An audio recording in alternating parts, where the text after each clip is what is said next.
পীড়িতের বন্ধু এক কুল কুল দুই কুলেতে ইশার হইব কান্দ। হ্যালো বন্ধুরা, আজকে প্রায় 11 দিন হয়ে গেল সিলেটের একজন গীতিকার ও সিঙ্গার মারা গিয়েছেন। আপনারা হয়তো ইতিমধ্যেই অনেকেই বুঝে গেছেন, তিনি আর কেউ নয়, তিনি হলেন আমাদের সবার প্রিয় পাগল হাসান ভাই। আপনারা হয়তো অনেকেই জানেন, আমাদের পাগল হাসান ভাইয়ের এক প্রিয় বন্ধু হলেন আমাদের রাসেল হামিদ খাট্টুশালী ভাই। আর পাগল হাসান ভাই মারা যাওয়ার পর থেকে তিনি অনেকগুলা পোস্ট করেছেন উনার ফেসবুক আইডিতে। তো তিনি অনেকগুলা পোস্ট করেছেন উনার বন্ধু পাগল হাসান ভাইকে নিয়ে।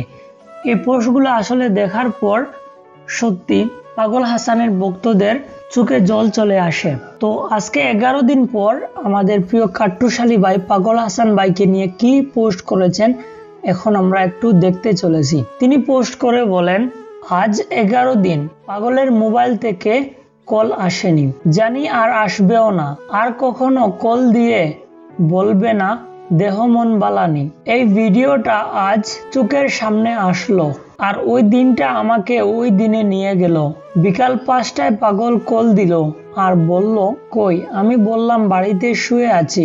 সে বলল আমি তো শুতেও পারছি না, মন ভালো নেই, তুমি বের হও, সিলেট মানে শহরে আসো, আমার মন ভালো করে দাও। বললাম আসো। তারপর 8টার দিকে সে আসলো। দুইজন তালতলা মাহমুদ আলী মানসনের সাথে বেশ আলোচনা করলাম। পাগল বলল ভালো হয়ে গেছি, এখন শান্তি লাগছে। এমন সময় প্রিয় বড় ভাই রানা শাহিক ভাই কল দিয়ে জিজ্ঞাসা করলেন কই। আমি বললাম পাগল আর আমি তালতলায়। উনি বললেন আসেন অফিসে, মানে রানা ভাইয়ের অফিসে আমাদের ক্যাম্প। আমি পাগলকে বললাম চলো। সে বলল তুমি যাও, আমার এক ছোট ভাই ইউএস থেকে এসেছে, তার সাথে দেখা করে আসতেছি। আমি বললাম ঠিক আছে, আমি চলে গেলাম। রানা ভাইয়ের ক্যাম্পে কিছুক্ষণ পর সে আসলো, সাথে আরো দুইজন। উনার মুখ চিনি, নাম জানি না, শুধু শাকিলকে চিনি। এর কিছুক্ষণ পর আসলেন বন্ধুর ডাক্তার রাশেদ রাজ। চলছে আড্ডা। রাত প্রায় 1টা, শুরু হলো গান।